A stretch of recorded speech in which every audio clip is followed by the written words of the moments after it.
The woman on Highway 20. It happened in late October, just outside of Eugene, Oregon, on a stretch of Highway 20 that cuts through dense pine forest and long shadows. Truckers call it the Ghost Mile, a place where radio signals drop, headlights flicker, and time seems to stretch. My name's Mark Dalton. I've been driving freight for 17 years, mostly solo night runs from Portland to Boise. I don't believe in ghosts, never did. But that night changed everything I thought I knew about the road, and about what waits in the dark when you pull over for someone who shouldn't exist. It was around 2:40 a.m. The weather had turned rough, steady rain hammering the windshield like nails. My wipers were barely keeping up. The CB radio was quiet, and I hadn't seen another set of headlights for nearly half an hour. Just trees, fog, and the endless hum of the engine. Then, out of nowhere, my high beams cut through the mist, and I saw her. A woman was standing on the shoulder of the highway, facing away from traffic. White coat, bare legs, soaked hair clinging to her shoulders. She wasn't waving. Just standing perfectly still. For a split second, I thought maybe she'd been in an accident. I slowed down, checked the mirrors, and pulled over about 20 yards ahead. My hazard lights flashed red across the rain. I jumped out, yelling over the storm. "Hey! You alright?" No answer. Just the rain and the sound of my idling engine echoing off the trees. When I got closer, I realized something was off. She wasn't reacting to my voice, not even a flinch. She was barefoot, her feet pale and cut, standing in a puddle that reflected my truck's lights.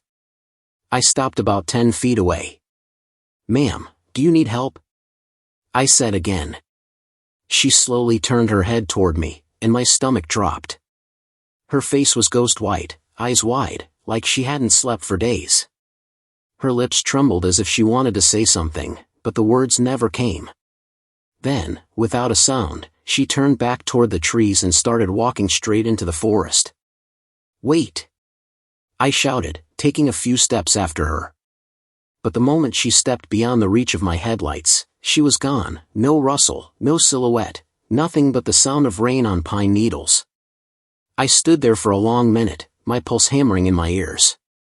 I called it in on the CB, told dispatch there might be a stranded woman on the highway, possibly disoriented. They told me to stay put, the sheriff's unit would check it out. 20 minutes later, a deputy rolled up in a black SUV, lights cutting through the fog. I explained everything, even showed him where she was standing. He just nodded slowly and said, "You said Highway 20, right around mile marker 178? "Yeah," I answered. He sighed. "Sir, you're not the first to report her." I frowned. "What do you mean?" He motioned for me to follow him to the patrol car. Inside, he had a binder, thick with reports and photos.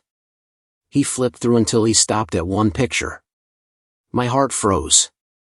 It was her. Same white coat. Same hollow stare. "That's who you saw?" he asked. I nodded. "She died here 8 years ago," he said. "Car accident. Hit by a drunk driver. The locals say she appears to truckers on rainy nights, usually standing in the same spot." I didn't know what to say. The deputy told me not to worry, sometimes people imagine things on these long hauls, especially in bad weather. But I knew what I'd seen. I could still smell her perfume, faint and sweet, lingering in the rain. I drove off shaken, trying to focus on the road, convincing myself I'd imagined it. But a few miles later, something made me glance at my right mirror. The reflection showed the dark road behind me, empty, except for a faint shape walking along the shoulder. A white figure, slow, deliberate, and unmistakably human. I pressed the gas harder. The figure stayed in the reflection. I wiped the glass, thinking it was a trick of water or fog. But when I looked again, she was closer, standing right behind the trailer, her head slightly tilted, as if watching me leave. I didn't stop again that night. I just kept driving until daylight hit somewhere past Bend. When I parked at a diner for coffee, I finally dared to step out. My truck was covered in dried mud and pine needles, but what caught my eye was the back door of the trailer. On it, faint and smeared by rain, were 2 clear handprints. The next night, I called a fellow driver, Randy, who'd been on the same route the month before. Before I could even tell him what I'd seen, he said, "Don't tell me, the woman in white, right? She turns up when you stop." I froze. "You've seen her too?" "Yeah," he said. 3 weeks ago. Same spot. Same look. I stopped too, thought she was hurt. But she just vanished into the woods. Next morning, my mirror cracked from the inside. I wanted to laugh it off, but I couldn't. Over the next few days, I noticed strange things. The radio would pick up static every night around mile 178. My dash cam started flickering on its own. I checked the footage. One clip showed the highway through rain, empty as always, until for one frame, just one, her face appeared in the passenger seat reflection. By the time I reached my next delivery, I hadn't slept properly in 2 days. Every reflection, windows, chrome, even puddles, I expected to see her standing there. I told dispatch I'd avoid that route for a while. They didn't argue. Apparently, a lot of truckers refused to take Highway 20 after midnight. 2 weeks later, I got a call from another driver, Kyle. He sounded shaken. Said he'd seen a barefoot woman on the shoulder during a storm. He tried to pull over, but his brakes locked for no reason. When he looked up, she was right in front of his grill, then gone. I didn't tell him my story. Didn't want to feed the fear. But I couldn't help wondering, why us? Why truckers? Maybe she's looking for the driver who hit her. Maybe she doesn't even know she's dead.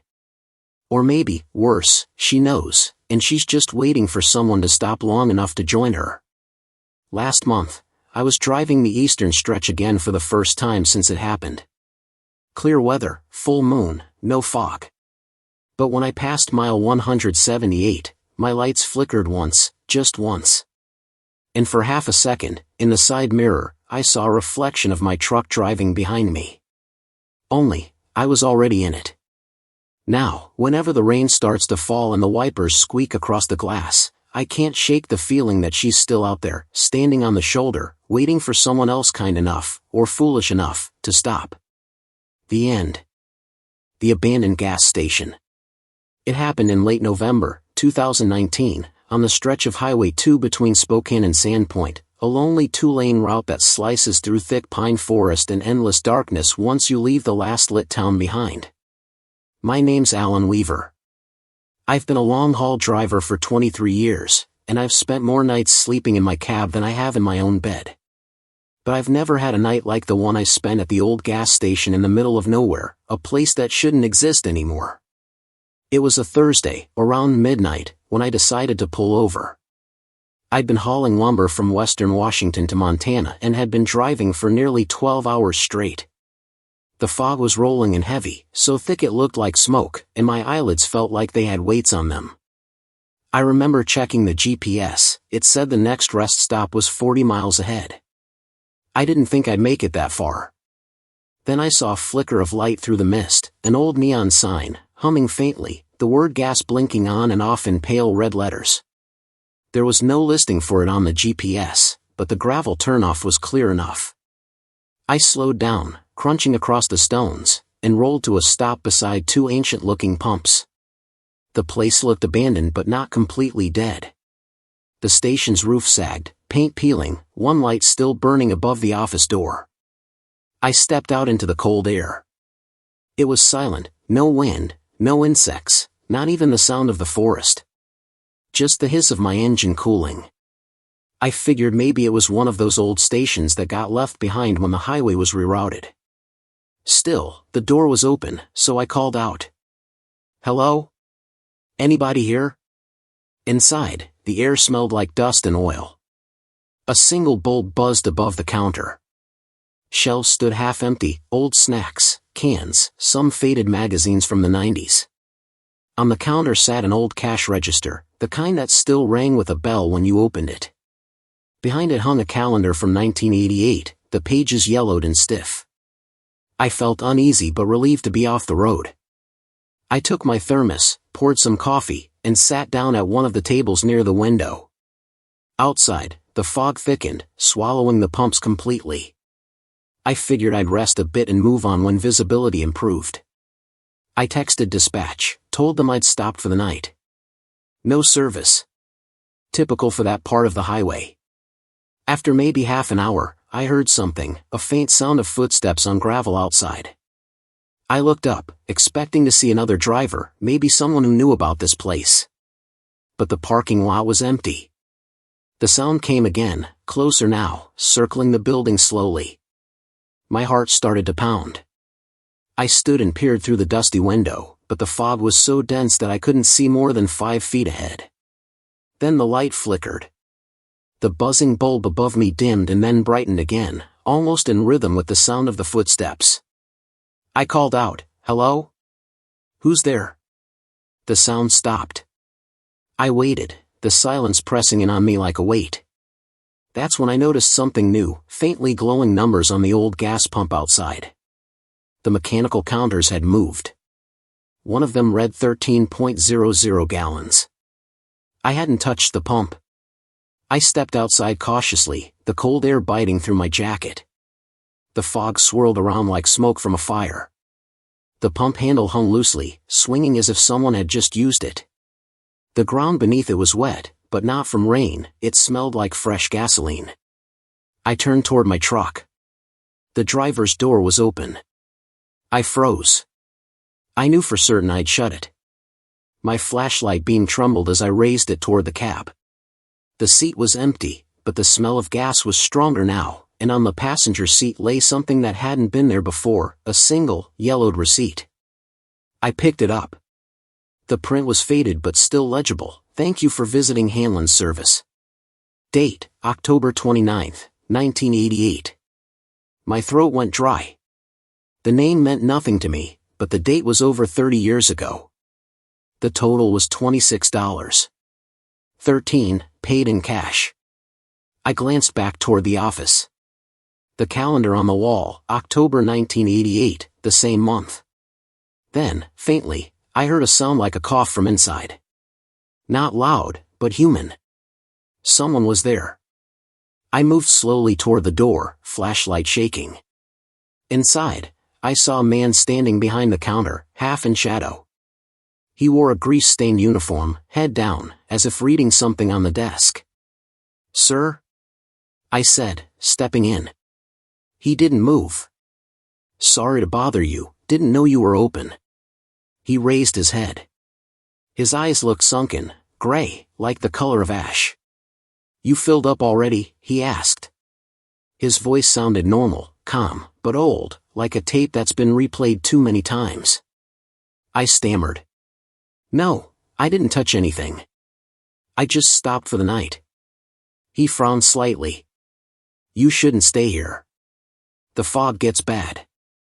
I wanted to ask more, but before I could, the lights flickered again, and he was gone. Just gone.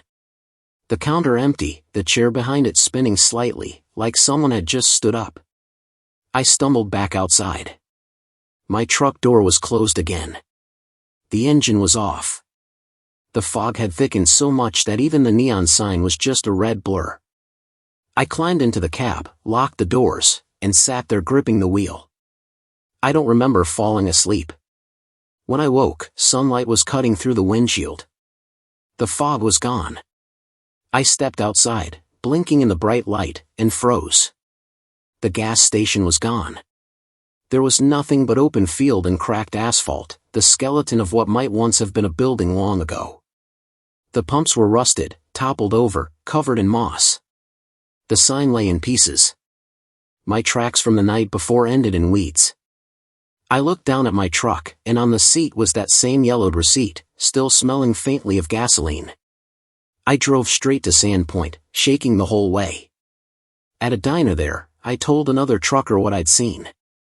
He gave me a long look and said, "You stopped at Hamlin's? That place burned down in the 80s. Tank explosion. Killed 3 workers. They say sometimes you can still see the lights from the highway when it's foggy." I laughed nervously, but my voice cracked.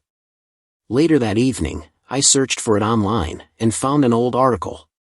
Tragedy at Hanlon's Gas, 3 dead after overnight fire.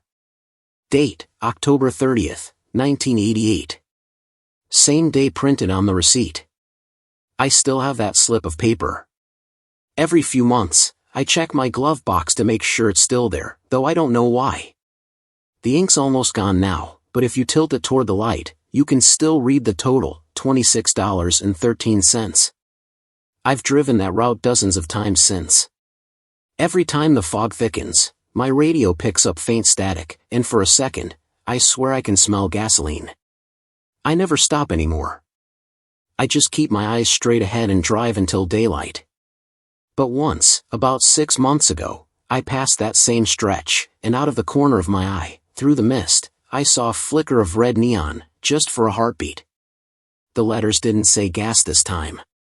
They said open. The end. The CB radio voice. It happened in early March of 2021, on a cold and lonely stretch of Highway 97, between Klamath Falls and Bend, Oregon.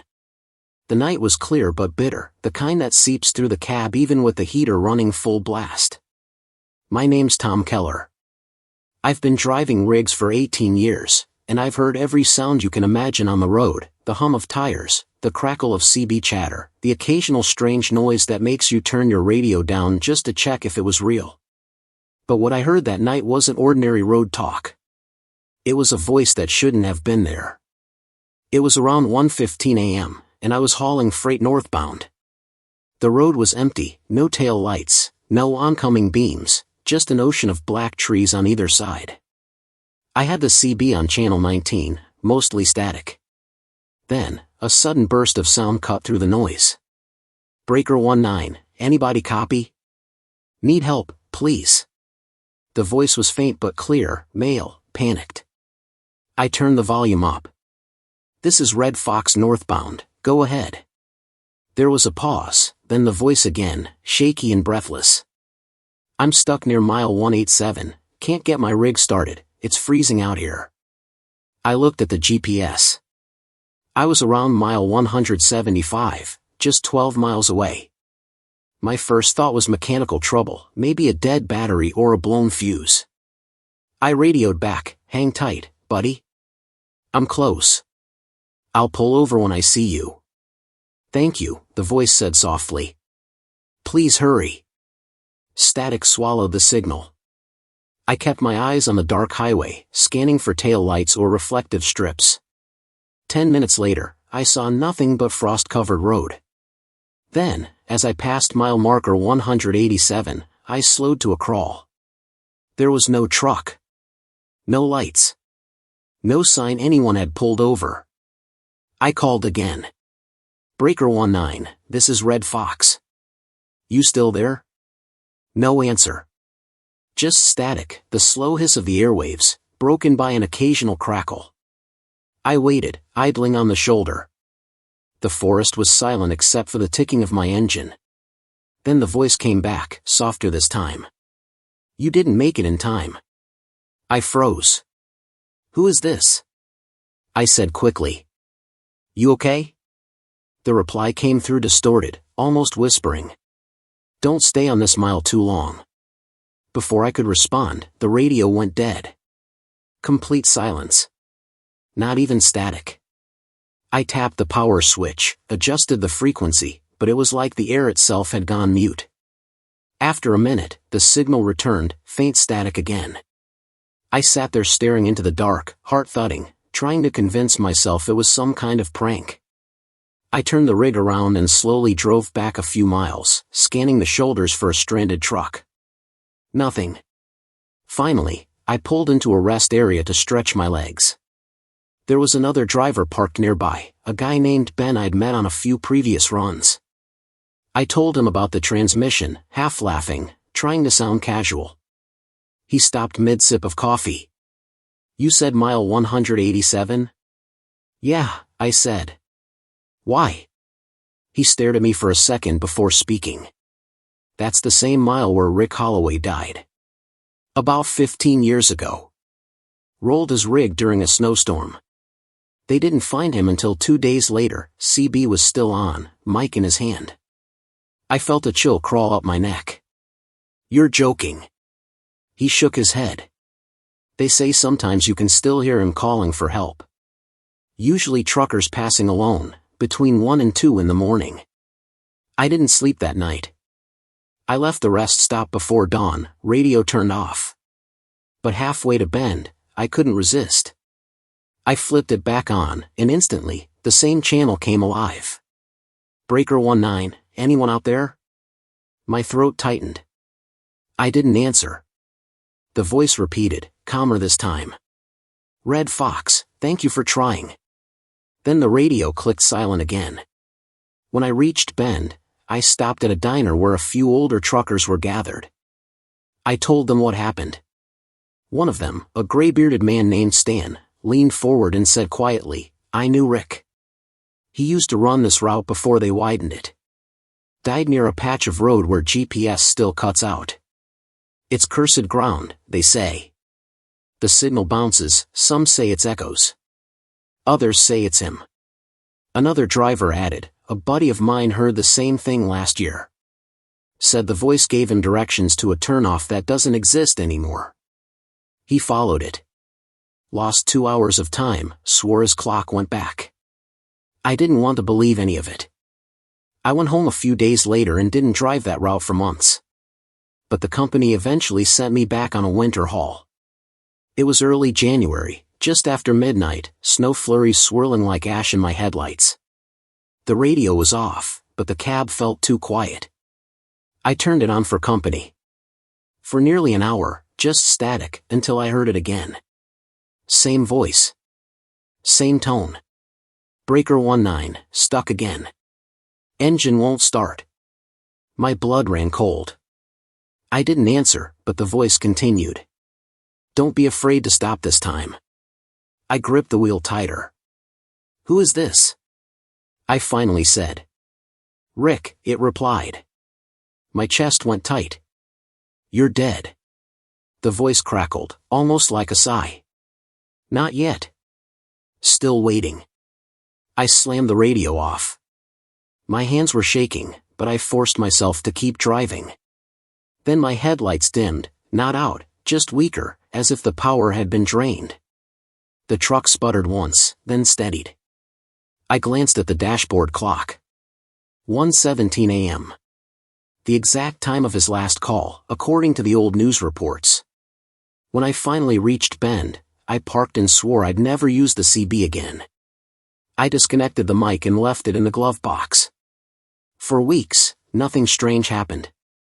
Then one morning, I opened the cab door and saw something that made my stomach turn. The mic cord was hanging from the dash, reattached. I hadn't touched it. I took it out again, locked it in a storage box under the bunk. That night, as I tried to sleep, the CB clicked on by itself. No static, no noise, just a faint voice whispering through the speaker. "Breaker 19. Red Fox, you made it in time." The next morning, my dash camera showed something I can't explain. Between 1:15 and 1:20 a.m., the interior lights flickered on and off 3 times, and in the reflection of the windshield, you can see the faint outline of a man sitting in the passenger seat, his hand resting on the CB mic. I still drive the Northwest routes, but I never turn on the radio anymore. Some drivers say you can still hear him on cold nights, calling from mile 187. Others say it's not Rick anymore, it's just whoever answered him last. And sometimes, when the static starts to hum under the silence, I wonder if maybe I left the mic connected too long. The end. The fog on Route 101. It happened in February 2020, on Route 101 along the Oregon coast, a stretch of road that runs between Waldport and Florence, hugging the cliffs where the ocean pounds against black rock far below. My name's Jacob Harris. I've been driving long haul for 15 years, and I've seen my share of strange weather, but nothing like the fog that swallowed me that night. It started just past midnight. The highway was empty, the waves crashing faintly somewhere in the darkness to my left. I'd left Portland earlier that day, hauling refrigerated goods south toward Eureka. The forecast said light coastal fog, nothing unusual. But about 10 miles south of Yachits, the mist rolled in so suddenly it was like someone had thrown a blanket over the world. Within seconds, my high beams became useless, white light reflecting back at me like a wall. The yellow lane markings disappeared. My GPS signal flickered, then froze. The ocean vanished. Even the sound of it seemed to fade. All I could hear was my engine. I slowed to 30, hands gripping the wheel, eyes straining to make out the faint shimmer of the guardrail. The CB was silent, just soft static. I tried to call out, "This is northbound freight, anyone else getting hit by this fog?" But there was no reply. After about 20 minutes, I started to feel something strange. The air inside the cab had gone colder. My breath fogged the windshield. The fog outside pressed against the glass like smoke. I turned the defroster higher, but the chill only deepened. Then I noticed the clock on the dash. The time had stopped at 12:42 a.m. At first I thought it was a power glitch. But when I checked my phone, the battery was dead, even though I'd charged it before leaving. I looked out again and realized something else was wrong. The road didn't curve anymore. Route 101 is famous for its sharp bends along the cliffs, but I'd been driving straight for almost half an hour. I thought maybe I'd missed a turnoff in the fog. I checked the odometer, the miles weren't changing either. The truck felt like it was moving, but the world around me stayed exactly the same, the guardrail on one side, the endless white wall ahead. Then, out of the fog, headlights appeared, two small circles in the distance. I slowed down, honking twice, relieved to see another driver. The lights approached slowly, steady and even. As they neared, I saw it was another older model, maybe from the 70s. Its paint was dull, its headlights dim, its logo faded beyond recognition. I reached for the CB again. "Northbound freight to southbound hauler, you picking up this fog too?" No answer. The other truck drifted past me on the left, silent. As it passed, I caught a glimpse through the windshield, the driver staring straight ahead, face pale and motionless. He didn't even blink. His eyes looked glassy, unfocused.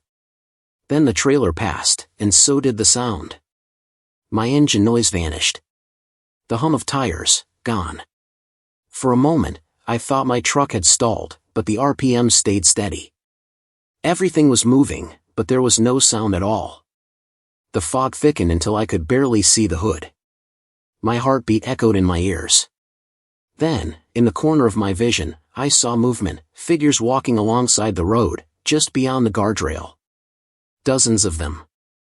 Men, women, shapes barely visible in the mist, all moving in the same direction, heads bowed. None of them looked up. I leaned closer to the window, trying to make out faces. That's when I saw one of them turn, and for a second, I recognized her. It was my wife, Emily.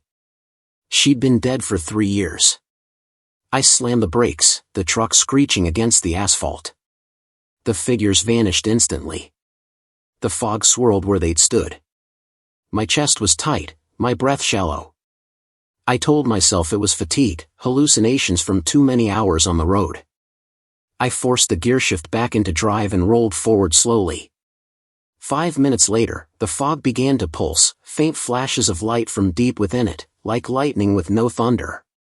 The flashes came rhythmically, every few seconds, illuminating the road just enough for me to see that the guardrail had ended. I was driving on a narrow lane surrounded by sheer white walls on both sides. The CB crackled suddenly. A voice broke through, muffled and distant. "Don't stop. Keep driving. Don't look in the mirrors." I froze. "Who is this?" No reply, just static. Then, the voice again, clearer this time. "If you stop, it finds you." Something about the tone, flat, emotionless, sent a chill through me. I adjusted my mirrors automatically, and for a split second, I wished I hadn't. In the side mirror, barely visible through the fog, was a second truck, identical to mine. Same company logo. Same trailer. But in the driver's seat, someone was looking directly at me. Not moving. Just staring. I whipped my head around, nothing behind me. When I looked back at the mirror, it was gone. I kept driving, hands trembling, eyes fixed forward. The fog began to thin slightly, just enough to reveal a sign ahead, "Welcome to Lincoln City." Relief flooded me. I'd finally made it through. But as I rolled past the sign, I noticed the lettering was wrong, the paint faded, the numbers beneath reading population 0. Before I could process that, the world around me began to change. The fog peeled away like smoke, and I found myself driving down an empty 2-lane road surrounded by burnt trees. Every sign was blackened, the asphalt cracked and gray. My GPS flickered back to life, but the map was blank, no roads, no signal. I stopped the truck. The second my tires stilled, the fog started rolling back.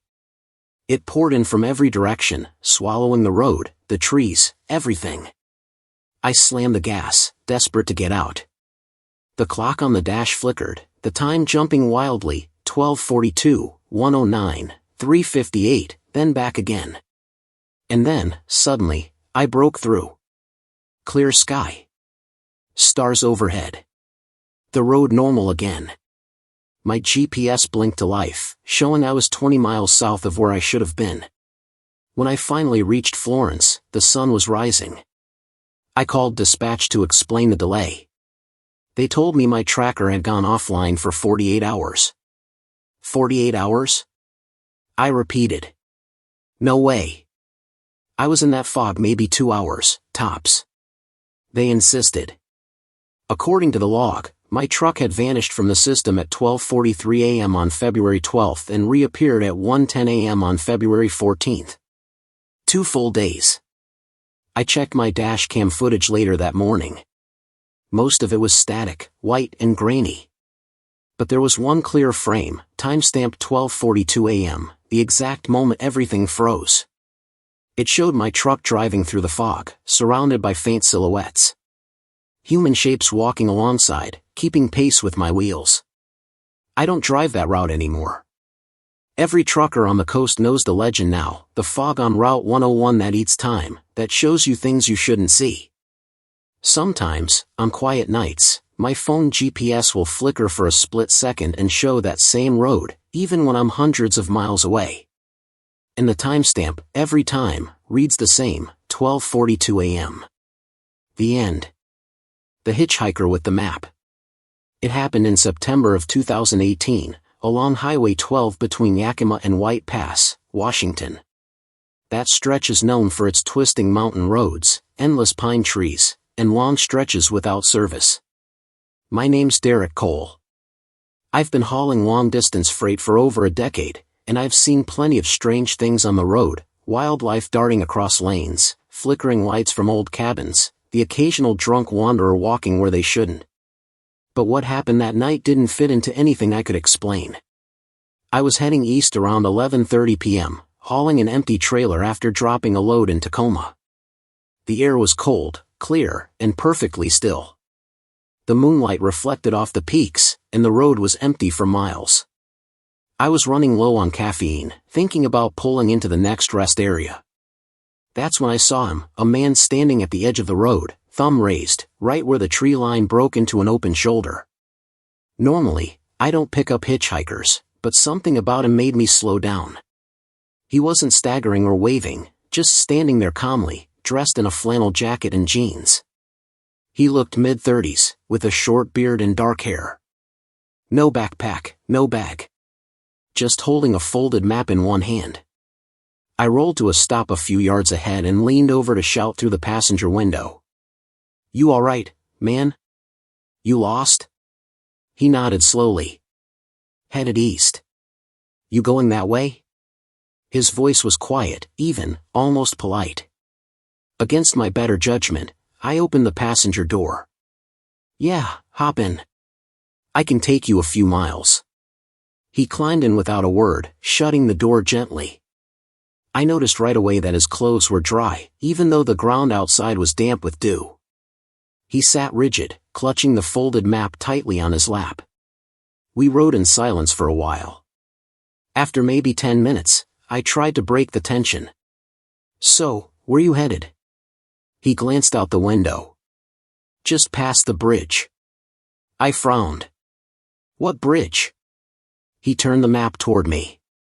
This one, he said, tapping a spot on the paper. The map was old, yellowed, edges torn, highways labeled in faded ink. The spot he pointed to was marked Coleman Bridge. I'd never heard of it.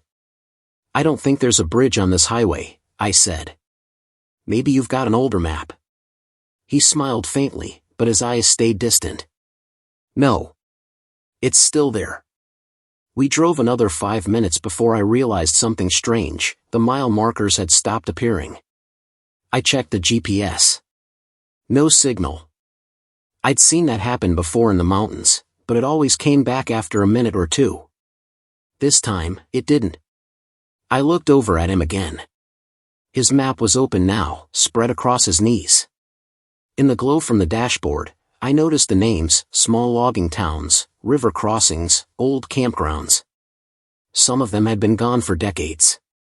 I asked, "Where'd you get that map?" He didn't answer right away. "My father gave it to me. Said it would always take me home." Something about the way he said it made my stomach tighten. His tone wasn't nostalgic, it was flat, almost mechanical. A few minutes later, we rounded a bend, and there it was, a bridge. A long, narrow structure stretching over a deep ravine, the steel beams rusted, the wooden planks glistening with moisture. I slowed the truck, confused. I'd driven this route dozens of times and never seen anything like it. There were no warning signs, no reflective paint, nothing. He pointed ahead. "This is it." I hesitated. "Are you sure this road's even safe?" He looked at me calmly. "You'll be fine. Just don't stop." Before I could reply, he folded the map, tucked it into the breast pocket of his jacket, and opened the door. The truck was still rolling. He stepped down smoothly, like he'd done it 1,000 times, and walked toward the bridge. I pulled over, heart pounding. "Hey! Wait!" I shouted. But he didn't turn around. He just walked across the bridge slowly, disappearing into the fog that hung low over the ravine. I sat there for a moment, engine idling, unsure what to do. Then I noticed something, a light flickering under the bridge, faint and reddish, like embers from a dying fire. I climbed out with my flashlight and walked toward it. The bridge groaned under my boots. The air smelled of rust and wet wood. I leaned over the side, shining my light down into the darkness. For a second, I thought I saw movement, a figure standing beneath the bridge beams, motionless, looking up. I stumbled back, my pulse racing. When I looked again, it was gone. I decided to leave. I climbed into the cab and hit the gas, crossing the bridge fast. On the other side, the road curved sharply, and then I was back on familiar highway. The GPS blinked back to life. The mile markers reappeared. Behind me, there was no bridge.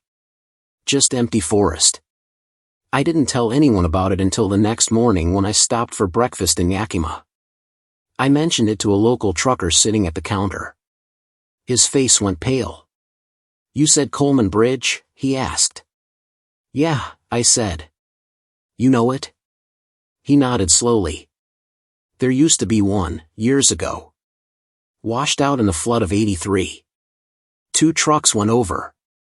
They never found the drivers.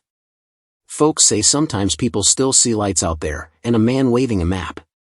I laughed nervously. "Come on, that's just talk." He didn't laugh. My uncle was one of those drivers. Later that day, I checked the internet. There really had been a Coleman Bridge, destroyed 40 years ago. The county removed it completely. No structure remains. When I got back to my rig that afternoon, something was on the passenger seat. A folded piece of paper, damp and yellowed. I opened it carefully. It was the same map. The ink was smeared, but I could still make out the spot he'd pointed to, a black X over the bridge. Below it, in small faded handwriting, were 3 words, "Don't stop again." That night, I couldn't shake the feeling I wasn't alone in the cab. I kept glancing at the passenger seat, half expecting to see him sitting there. Around midnight, I pulled into a rest area and tried to get some sleep. But every time I closed my eyes, I heard footsteps outside, slow, measured, crunching gravel. I peeked through the curtain. No one was there. But the hood of my truck was covered in muddy footprints, crossing from one side to the other. I never saw the hitchhiker again, but the map stayed with me for weeks. I threw it away 3 times. Each time, it somehow found its way back, in the glove box, under the seat, even tucked inside my logbook. Eventually, I burned it behind a truck stop outside Ellensburg. The fire caught quickly, burning hot and bright. But before it turned to ash, the paper curled inward, and I saw something written on the back that hadn't been there before. You made it home. Since then, I've driven that route countless times. The bridge never appears again. But on foggy nights, I sometimes catch a glimpse of a man standing by the side of the road, thumb raised, holding a folded map in his hand, waiting for another driver who doesn't know better. The tunnel with no exit. It happened in May of 2022, deep in the mountains of northern Washington, along a route truckers rarely take anymore, the old Cascade Pass Road near Marble Mount.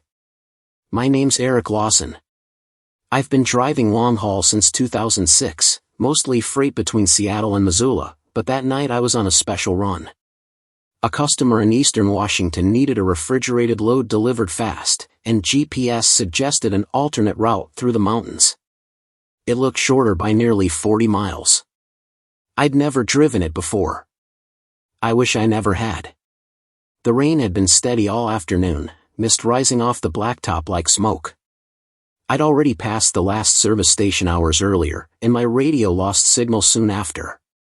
Around midnight, the fog thickened. The road narrowed, no shoulder, just jagged rock walls rising on both sides. Then, ahead in the headlights, I saw a sign, a battered, rusted board half hidden by vines. It read, Cascade Tunnel, 1.3 miles. I didn't think much of it. Mountain tunnels are common around here. I slowed to 40 and shifted down. The tunnel mouth appeared a few minutes later, massive, arched, carved into raw rock. Water dripped from the edges like tears. The interior looked pitch black, no lights, no reflectors. I hesitated, then flicked my high beams on and drove in. The walls closed around me immediately. The sound of my engine echoed so loudly it felt like something breathing beside me. The tunnel sloped downward slightly, curving left. I kept expecting to see the exit light ahead, but it never came. After a few minutes, I realized how dark it had gotten. My headlights lit maybe 10 feet ahead, and beyond that was only blackness. The reflective markers were gone. The CB hissed with static, but no signal came through. I checked the clock, 12:07 a.m. A minute later, the first odd thing happened. My GPS screen, which had been showing the tunnel path, suddenly froze, then flickered to blank. It still glowed blue, but the road line vanished. The text across the top said, "No route available." I kept driving. The tunnel curved again, and again. It felt like I'd been in there 20 minutes already. The air grew heavier, thick with moisture, almost metallic. I rolled the window down for fresh air, but it only made it worse. The air outside smelled like wet stone and old oil. Then my headlights flickered. Just for a second, but enough to make my stomach twist. In that moment of darkness, I thought I saw movement along the tunnel wall, something human-shaped, pressed flat against the rock. When the lights came back, there was nothing there. I gripped the wheel tighter. "It's fine," I muttered aloud, trying to calm myself. "Just shadows." But a few minutes later, I saw another one, a figure, standing right at the edge of the light. It didn't move. I hit the horn. The sound exploded in the tunnel, echoing endlessly. When the echo died, the figure was gone. I checked the time again. Still 12:07 a.m. My stomach dropped. I'd been in the tunnel at least half an hour, but the clock hadn't moved. Something wasn't right. I slowed to a crawl. The road surface was wet, but smooth. No signs of wear. The tunnel seemed endless now, always curving, never straight. The only sound was my engine and the faint drip of water hitting metal somewhere far away. Then, through the darkness, I saw light. Relief washed through me. The exit, finally. I pressed the pedal gently, watching it grow brighter. But as I got closer, something felt wrong. The light wasn't daylight. It was orange, like firelight. When I reached it, my heart stopped. The tunnel didn't end. It opened into a massive cavern, the ceiling lost in shadow. Pools of water reflected the orange glow from torches mounted along the walls, torches, real ones, flickering and crackling. I stopped the truck completely, staring. About 50 yards ahead, the tunnel continued, another archway, darker still. But I couldn't see where it led. I stepped out of the cab, my boots splashing in shallow puddles. The air smelled of burnt wood and diesel. My voice echoed when I whispered, "Hello?" Something answered, not words, but the soft echo of footsteps. Slow, deliberate, coming from the dark archway ahead. I climbed back into the truck and slammed the door. My pulse was racing, sweat cold on my neck. I threw the gear into reverse, flooring it, tires screeching against the wet stone. The lights flickered again, and for a brief instant, I saw the tunnel walls around me covered in symbols, black, hand-painted markings that hadn't been there before. I drove backward for what felt like 10 minutes before stopping to catch my breath. The air had gone stale again. I looked in the mirrors, no entrance light, no reflection, nothing but black. I shifted back to drive and went forward. It didn't matter which way I went, it was the same. Every curve looked identical. The same dripping cracks. The same rock formations. I started counting the turns, whispering numbers to stay focused. I made it to 47 before I lost track. Then I noticed something that froze me completely. On the tunnel wall to my right, faint but clear, was a handprint. It was pressed into the dirt, the size of my own, still damp. I leaned closer and saw my initials carved just below it. E.L. I hadn't stopped long enough to touch anything. Panic set in. I slammed the pedal, desperate to find an exit. The engine roared, gears whining. The tunnel straightened suddenly, and in the far distance, a small white light appeared. I gunned it. The light grew larger, until I realized it wasn't an exit. It was another truck. Same model, same company logo, same color. It was facing me. Headlights bright. I slammed the brakes. The truck in front of me did the same, perfectly in sync. I could see the silhouette of a driver in the other cab, his posture identical to mine. I flashed my high beams. The other truck did too. My blood ran cold. I took a deep breath and slowly rolled forward. As I got closer, I saw my own license plate. My own bumper sticker. And through the glass, my own face staring back, eyes wide and terrified. I reversed as fast as I could. The other truck didn't move this time.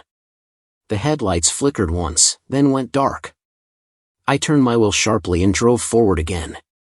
The light from the other truck was gone, but when I passed the spot where it had been, the road was wet, fresh tire tracks leading forward. A few minutes later, the tunnel began to brighten again. My heart pounded. This time, the light was white, natural daylight. I burst out into open air, the sudden sunlight blinding me. The rain had stopped. The mountains stretched ahead, the forest thick and green. I pulled over immediately, shaking, and jumped out to breathe. Behind me, the tunnel mouth stood silent. The sign above it was gone. When I checked my dash, the time read 12:08 a.m. I'd been gone nearly 3 hours. I drove to the next truck stop in Leavenworth and told the attendant what happened. He looked uneasy. "That tunnel's been closed for years," he said. "Collapsed in 1982. You couldn't have driven through it." I insisted. I showed him the dirt on the tires, the wet undercarriage. He just shook his head. "You're not the first to say that. But nobody ever finds it again." 2 days later, I checked my dash cam. The footage showed darkness, dripping water, and at one point, for about 3 seconds, my own truck headlights facing the camera head-on before the video cut out. Now, I never take routes suggested by GPS. I stay on the main highways, even if it costs me hours.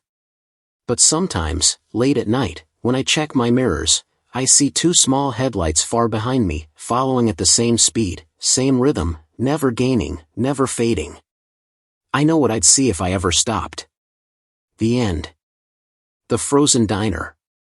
It happened in January 2017, in northern Idaho, on a long, frozen stretch of Highway 95 between Bonners Ferry and Sandpoint. My name's Mark Taylor.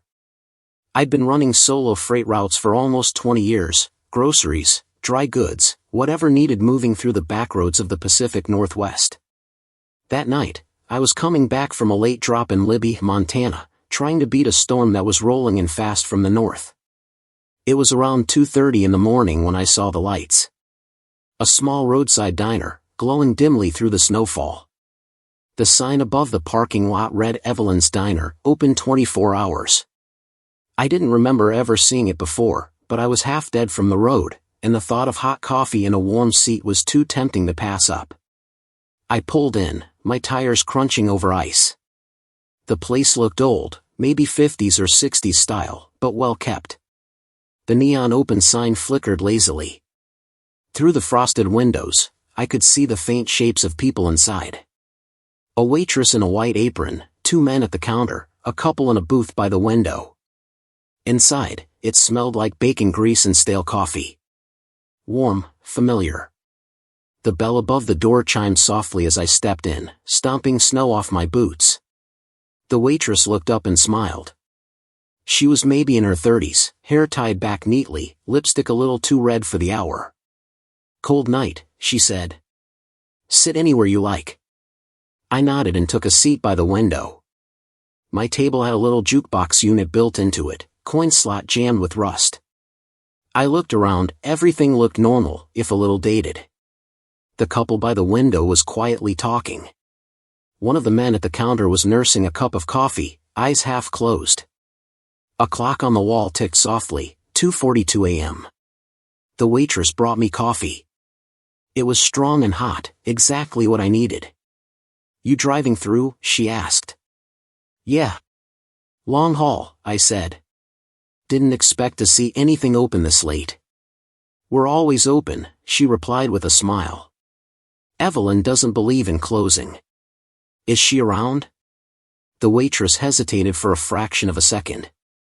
"Not tonight," she said, and turned away. I sat there, watching snow swirl outside, sipping my coffee. The warmth felt good. I was exhausted, but something about the place felt strangely still. Too quiet. Even the chatter between the couple had faded. I realized, after a while, that the music had stopped too. The jukebox wasn't playing. The only sound was the soft hum of the overhead lights. Then I noticed something odd. The steam from my coffee wasn't rising anymore. It just hung there, frozen in the air like mist trapped in glass. I blinked, leaned closer. It wasn't moving at all. I looked around. The man at the counter wasn't moving either. His hand hovered just above his cup. The waitress stood mid-step, tray in hand, her smile fixed in place. The couple by the window were motionless, eyes half open. My heart started pounding. "Hello?" I said quietly. No one answered. I stood up, the chair scraping against the tile, but the sound was muffled, dull, like I was underwater. I turned in a slow circle, trying to make sense of it. Everything, every person, every drip of coffee, every flicker of the neon outside, was perfectly still. I took a few steps toward the counter. The air felt thick, heavy. My boots echoed faintly, each step sounding distant, delayed. Then I saw something that made my stomach drop. On the wall behind the counter hung a photograph, a black and white picture of the very same diner. Same booths, same counter, same sign outside. But the date printed at the bottom said January 1957. And the people in the photo were the same ones sitting around me now. The waitress, the two men at the counter, the couple in the booth. All frozen in the same positions. I stumbled backward, knocking into a chair. My coffee spilled, but instead of splashing, the liquid hovered in the air, suspended mid-fall. I could barely breathe. My hands were shaking as I moved toward the door. The bell above it was stuck mid-swing, not ringing. I pushed it open. Outside, the snow had stopped falling. The world looked still, colorless. My truck sat in the lot, headlights faintly glowing through frost. I climbed inside and slammed the door, fumbling for the keys. The dashboard lights flickered, then died. My breath fogged the glass, but the mist didn't fade. It stayed, frozen, hanging like smoke. I sat there for what felt like minutes, maybe hours, trying to calm myself. Then, in the corner of my eye, I saw movement. Through the diner window, the waitress was moving again. Slowly, unnaturally. Her head turned toward me, eyes locking with mine. Her lips moved, forming words I couldn't hear. Then the neon sign above the diner flickered violently. The letters burned brighter, shifting from red to white. The hum grew louder, sharp and electric, until it felt like it was inside my skull. I started the engine, or tried to. The starter clicked once, then nothing. When I looked back at the diner, it was dark. Completely dark. The windows were black, the sign gone. Only the faint outline of the building remained in the snow. I turned the key again and the truck roared to life. I didn't look back. I just drove. By the time I reached Sandpoint, the sky was lightening. I pulled into a gas station to fill up. The attendant, an older guy with a thick beard, noticed my shaking hands. "Rough night?" he asked. "Yeah," I said, forcing a laugh. "Stopped at that diner up the road, Evelyn's, I think." Nearly froze my bones off. His face went pale. "Evelyn's diner?" "Yeah." "Why?" He shook his head slowly. "Son, that place burned down in 1962. Whole staff and customers inside. Electrical fire. They said it happened during a snowstorm, middle of the night." I felt my stomach turn. "That's impossible," I said. "I was just there." I talked to the waitress. He interrupted. "People still see lights there sometimes. Think it's open. But when they stop," he didn't finish the sentence. I looked down at my coat. A faint smell of smoke clung to the fabric. When I reached into my pocket for my wallet, I found a folded receipt, the kind printed on old-style register tape. The ink was faint, almost gone, but I could still make out the words, "Evelyn's Diner, January 1957. The total read 45 cents. I drove back through that stretch a week later, in daylight. There was nothing there. Just an empty lot overgrown with weeds and a rusted signpost leaning to one side. No diner, no parking lot, no lights. But the weirdest part came later. That spring, I checked my truck's dash cam footage. It had been recording that night. Most of it was normal, snow, dark highway, nothing unusual. But when I stopped at the diner, the timestamp froze at 2:42 a.m., and the camera recorded 15 full minutes of static. At the very end, as the static faded, there was one clear frame. The outside of the diner, glowing softly under snow. And through the window, the waitress staring directly at the camera, smiling.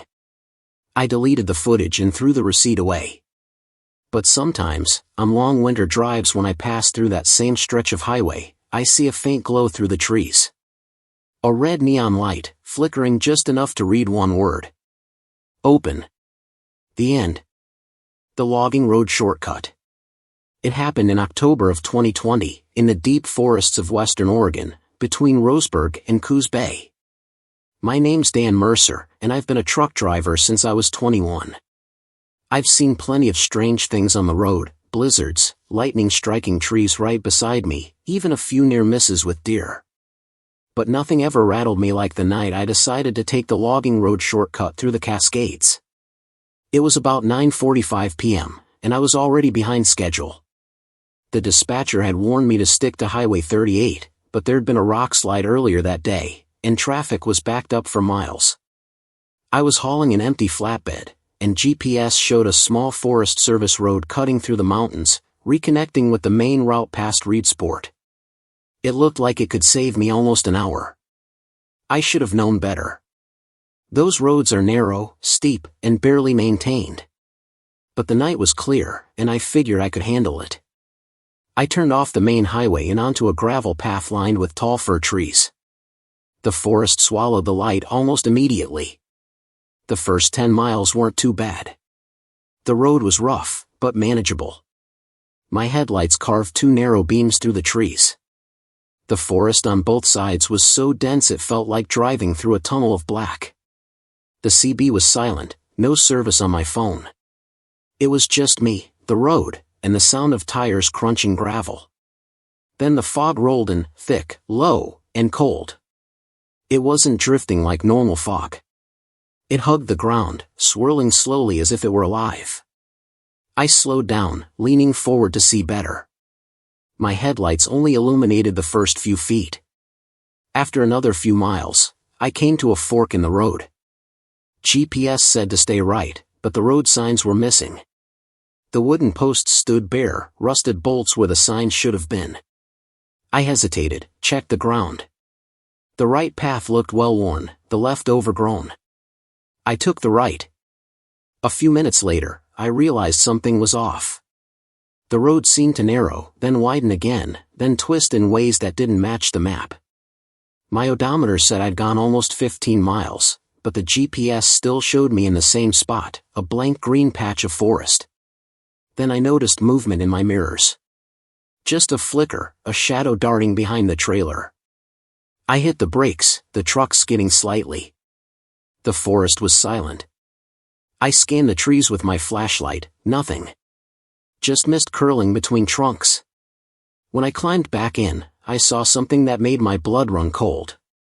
Fresh footprints, barefoot, small, leading from the trees toward the back of my trailer. They stopped right at the bumper. I threw the truck in gear and drove faster. My pulse was pounding. The fog thickened until it was like driving through smoke.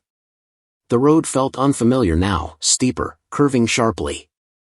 I gripped the wheel and leaned forward, trying to stay focused. Then, through the haze, I saw it, headlights. A truck up ahead, maybe 200 feet away, stopped in the middle of the road. Its hazard lights blinked weakly through the fog. I slowed down and pulled up behind it. The cab looked identical to mine, same model, same color. I grabbed my flashlight and stepped out. The air was freezing. My breath hung in the air, unmoving. The other truck's engine wasn't running. I walked up to the driver's side window and knocked. "You all right in there?" No answer. The window was fogged from the inside. I tried the door handle. It was unlocked. When I opened it, the interior light flicked on, but the seat was empty. The keys were still in the ignition, the CB mic hanging loose. I climbed up, heart hammering, and looked around. The cab was identical to mine, right down to the coffee mug on the dash, the same brand of gloves on the passenger seat. Even the logbook looked the same. I flipped it open. The driver's name was Dan Mercer. I dropped it and stumbled back. My flashlight shook in my hand. The air around me felt heavy, pressing against my chest. I turned back toward my truck and saw movement in the fog. A figure standing near my trailer. "Hey!" I yelled, but my voice sounded small. The figure didn't move. It was tall, motionless, facing me. I couldn't see a face, just a dark outline, like the fog itself had taken shape. Then it tilted its head, slow, deliberate, the same way I did when I was trying to see something in the dark. I blinked. It was gone. I ran to my cab, jumped in, slammed the door, and locked it. My hands were shaking as I started the engine. I checked the mirrors, nothing behind me. I floored it, tires spinning on the wet gravel, headlights bouncing wildly off the trees. For the next 10 minutes, I drove without thinking. Every turn looked the same, every bend felt like déjà vu. I kept expecting to see the other truck again, or that figure, but the road stayed empty. Then, as I rounded another curve, my headlights caught something ahead, a sign. I slowed down and squinted through the fog. The metal was rusted and bent, but I could still make out the words, "Dead end, road closed." I hit the brakes just in time. The gravel gave way to a sheer drop, a cliff that fell straight down into darkness. My front tires stopped inches from the edge. My heart slammed against my ribs. I sat there, gripping the wheel, breathing hard. When I looked in the mirror, my blood went cold. The other truck was behind me again. No sound, no headlights. Just a dark silhouette in the fog, parked perfectly in line with mine. I didn't wait. I threw the truck into reverse, swung the wheel, and spun around, kicking up gravel. As I passed it, I saw something glint in its window, a reflection. My own face staring back at me, eyes wide. I floored it, racing back down the road. My GPS flickered, the blue line blinking back into existence. Recalculating, it said in a robotic voice. "Return to main route." The fog began to thin. The trees opened up. After a few minutes, I burst out onto the highway again, tires screeching as I hit the asphalt. I didn't stop until I saw the glow of a diner sign miles later. Inside, I was still shaking when I told the guy at the counter what happened. He listened quietly, then said, "You took the service road up through the Cascades, didn't you?" "Yeah," I said. He nodded slowly. "That road's been closed since 2004. Mudslide wiped it out. 2 drivers went missing up there. Never found." I froze. "Both truckers?" "Yeah," he said. "Company rigs. Both identical. They were hauling empty loads, same route you just came from." I didn't sleep that night. When I checked my truck the next morning, there were streaks of mud across the back door, 2 handprints, smeared, facing upward like someone had been pushing from behind. The logbook on my passenger seat had a fresh page that I hadn't written. October 18th, 2020, left main highway for shortcut. Still driving. I threw it out, but the writing sometimes shows up in my dreams, same handwriting, same words. Every time I pass that stretch of road now, my GPS glitches, and for a split second, the old service road reappears on the map.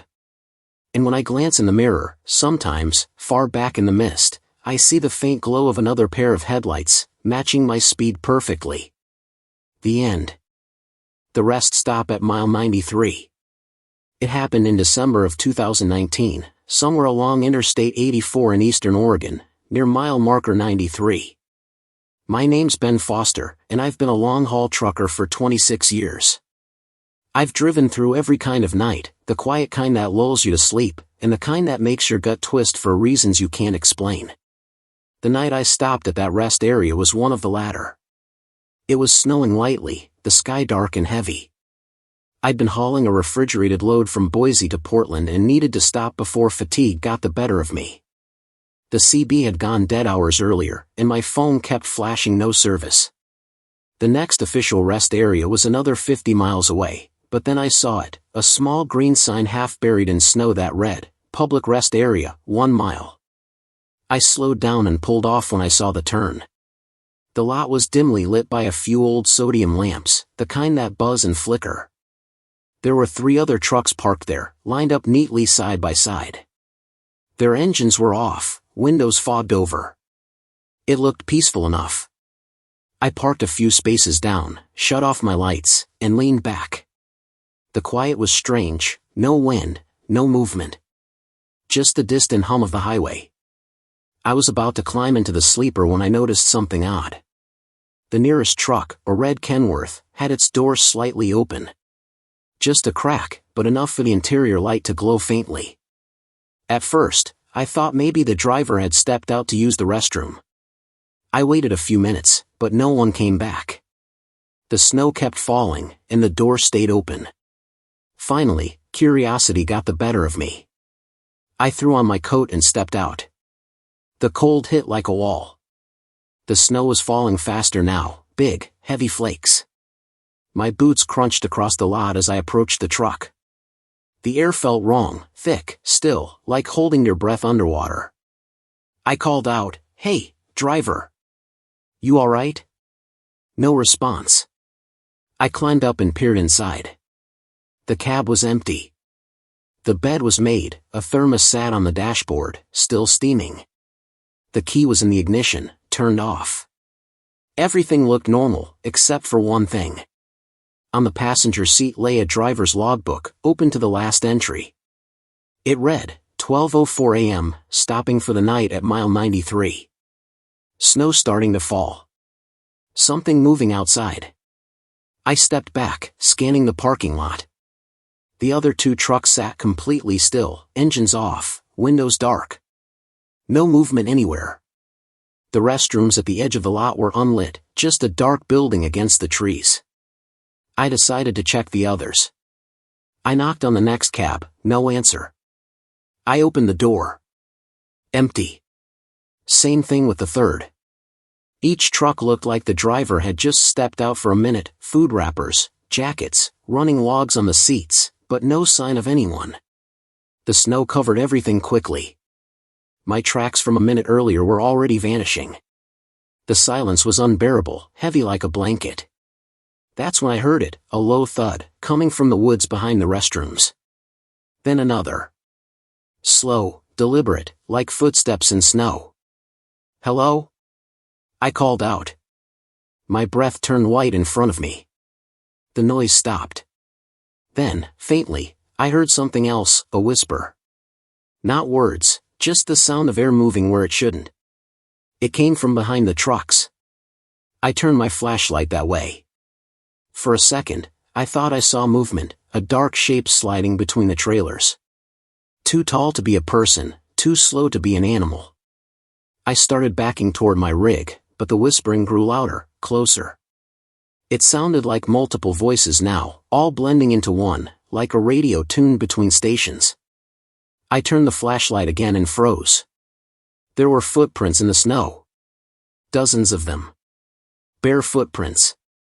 They led from the woods to the trucks, and then to mine. My heart started hammering. I turned and ran, climbing into the cab and slamming the door. I locked it and killed the interior lights. The cab was pitch dark except for the faint orange glow of the dashboard. My breath fogged the glass as I leaned forward to look outside. Nothing. Just falling snow. Then, faintly, the CB radio crackled to life. A voice came through, low and broken. "Mile 93. Don't stop." The sound distorted, fizzed, then died. I picked up the mic. "Who is this? You okay?" Static. I sat there gripping the wheel, trying to convince myself it was just another driver messing around. But when I glanced at the red Kenworth again, I saw movement inside, the cab light flickered, and the silhouette of a man leaned forward in the driver's seat. Relieved, I opened the window slightly. "Hey! You alright?" I shouted. The figure didn't move. I climbed halfway out, squinting through the snow. That's when the light flickered again, and the seat was empty. The snow intensified, wind whipping across the lot now.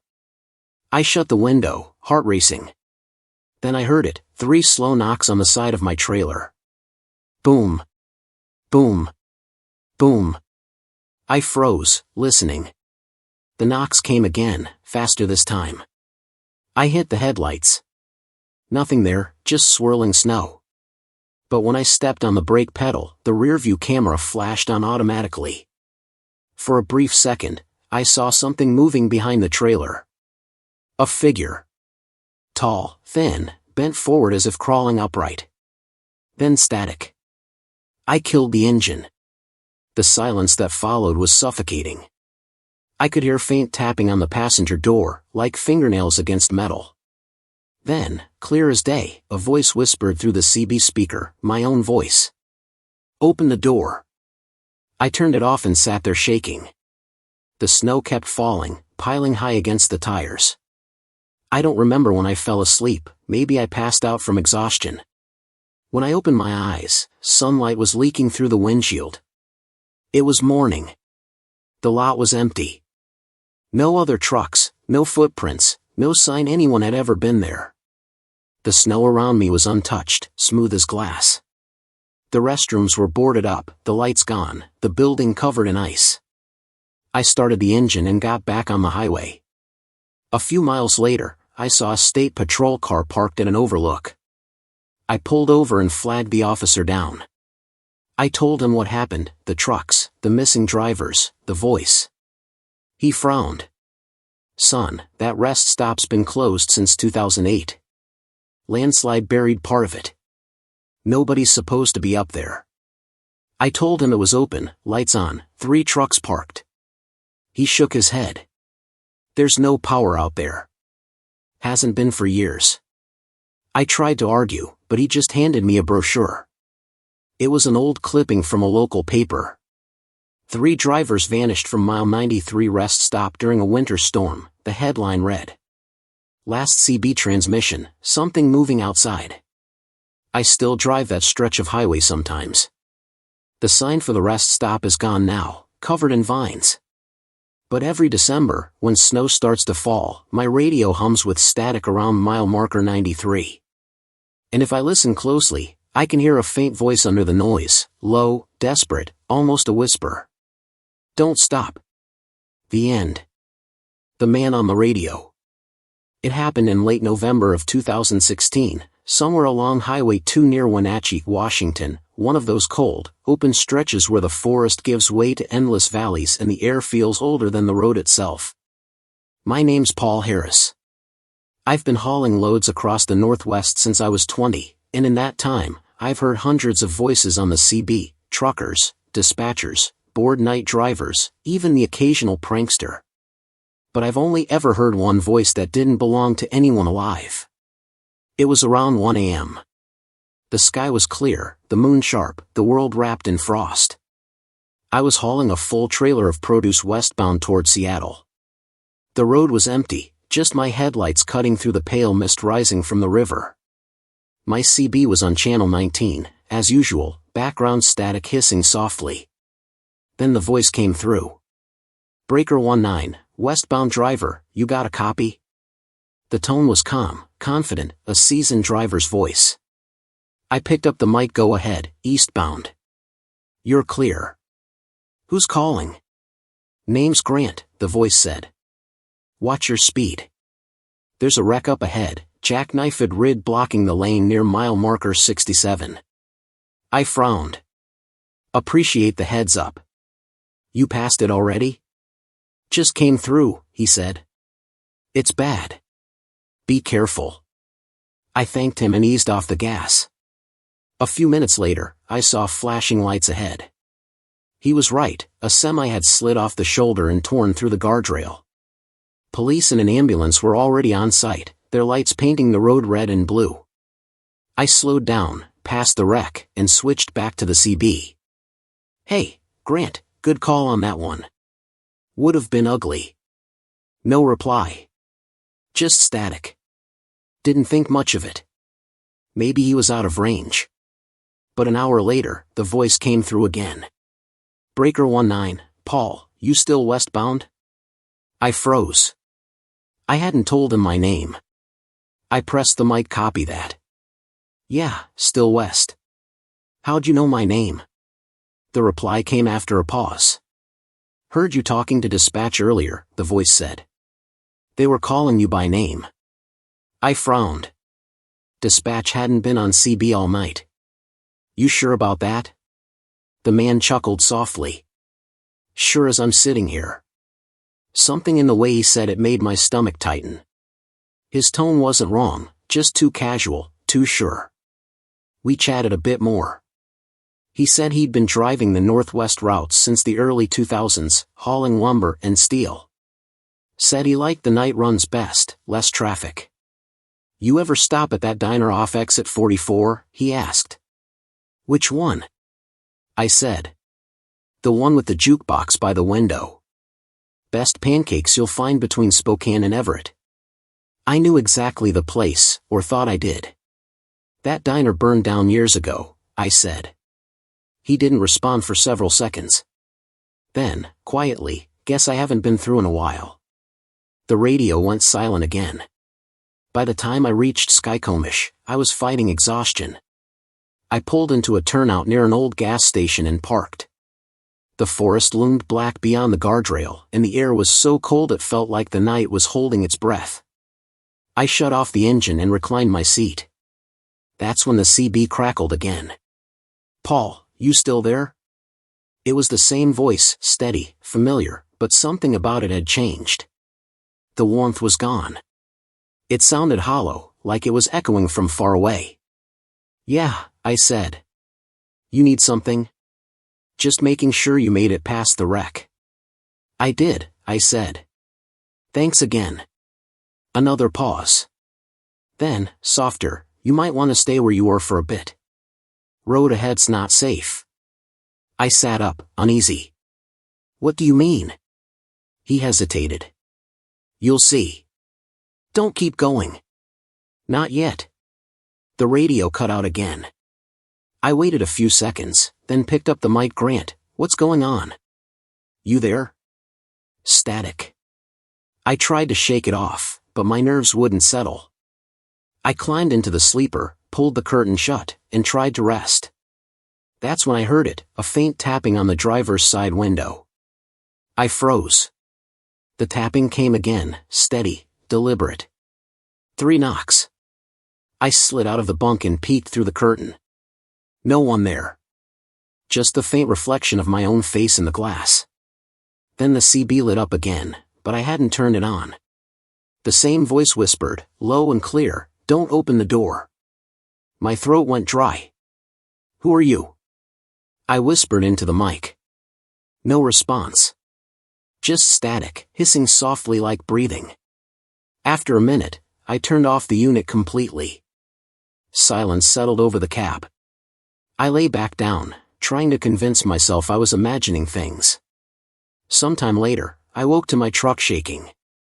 Not violently, just a slow, rhythmic rocking, as if something heavy were moving around outside. I grabbed my flashlight and shined it through the windshield. The snow was falling thick, but there was a figure standing near the front bumper, tall, broad-shouldered, wearing what looked like a reflective vest. Relieved, I thought maybe it was highway patrol checking on me. I climbed out and waved. "Hey!" I called. The figure didn't move. "Everything all right?" No answer. The beam of my flashlight caught his face, or what should have been his face. There was nothing. Just darkness under the brim of his hat. I stumbled back toward the cab.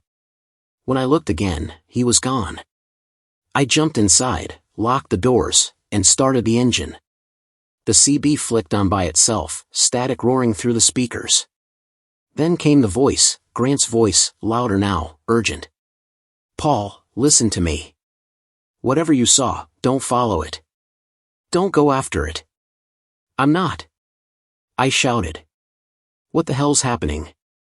Static filled the cab. Then, through the noise, came another voice, identical to mine. "He's lying. You need to see what's outside." I froze. My own voice, calm, measured, repeating itself through the speaker, "Step out, Paul. It's safe now." Then the two voices overlapped, mine and his, tangled together, both saying the same thing, "You won't get home if you don't come out." I yanked the power cord out of the radio. The sound died instantly. My pulse hammered in my ears. I stayed like that until dawn. When the sun rose, I got back on the road. Everything looked normal again, quiet, empty, untouched. I drove straight through to Seattle without stopping once. That night, after I parked at the depot, curiosity got the better of me. I turned the CB back on. Nothing but static, until, faintly, a voice came through. "Thanks for making it through. You saved my life." It was Grant. Calm again. Familiar. Before I could reply, another voice, this one sharp and official, broke in. "Driver, identify yourself. You're using a restricted frequency." I hesitated. The last delivery. It happened in March of 2021, on the far edge of Washington state, a remote stretch of Route 410 that winds through the Cascade foothills. My name's Caleb Moore. I've been driving for 15 years, long enough to know when something doesn't feel right. That night started like any other, cold air, empty road, the hum of the engine steady beneath my hands. But it ended somewhere I still can't explain. It was close to midnight when dispatch called. They said a last-minute shipment needed to be delivered to a small town called Denton Ridge, population under 500, tucked deep in the forest near Mount Rainier. It wasn't on my usual route, but the pay was good, and I figured I'd be back before dawn.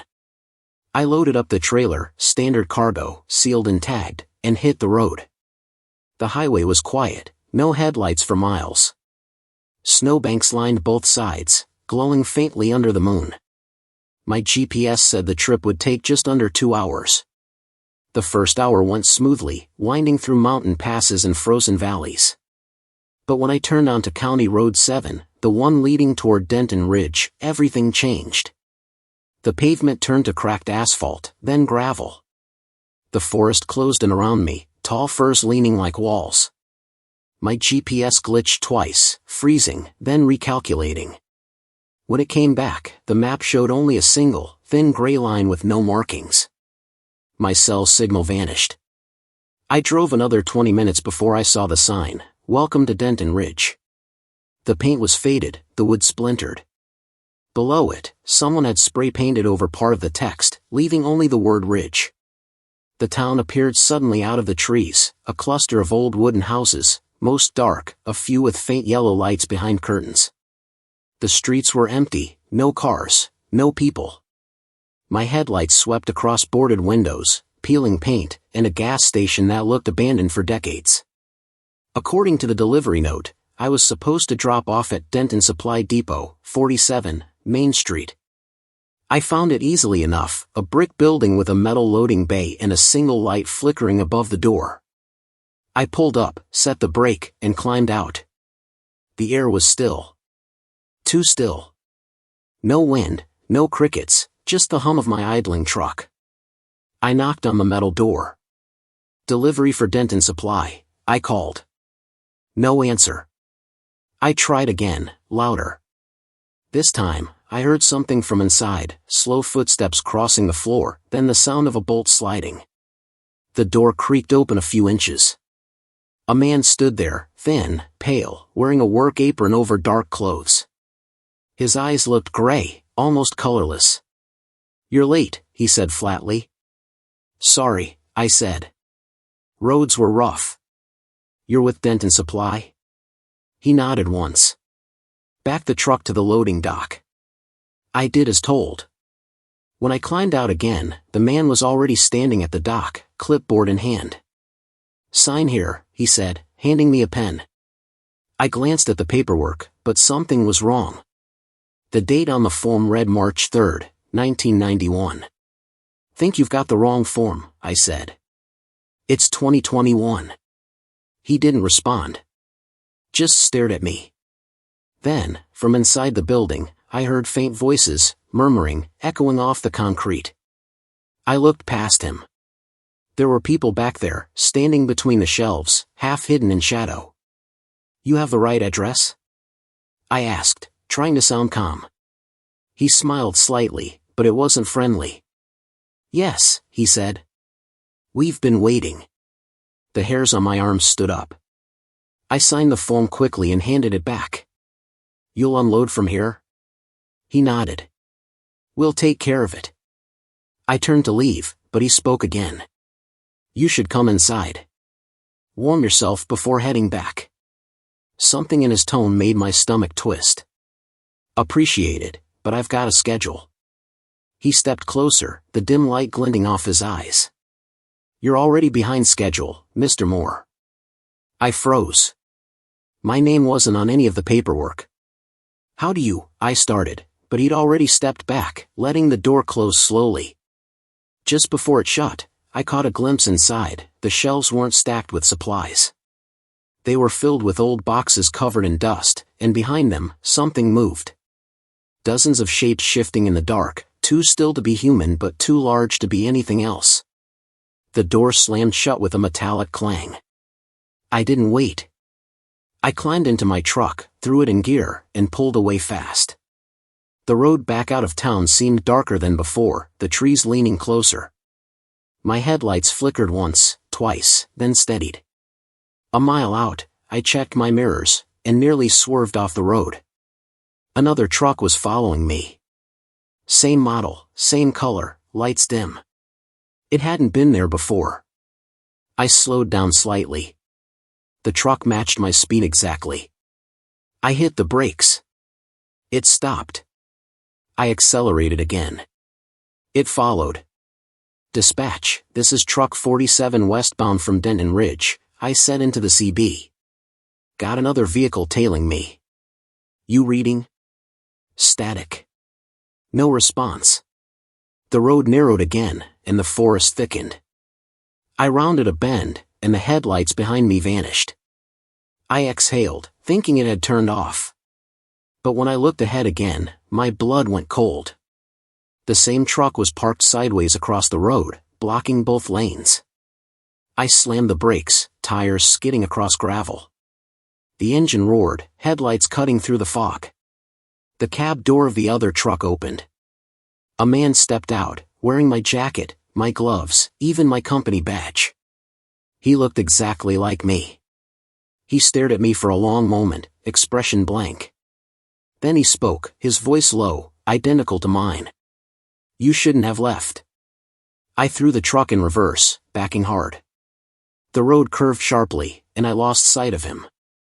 When I looked again, both the man and the truck were gone. I drove all night, didn't stop until I reached Yakima. By then, the sun was rising. I called dispatch immediately, told them what happened. They sounded confused.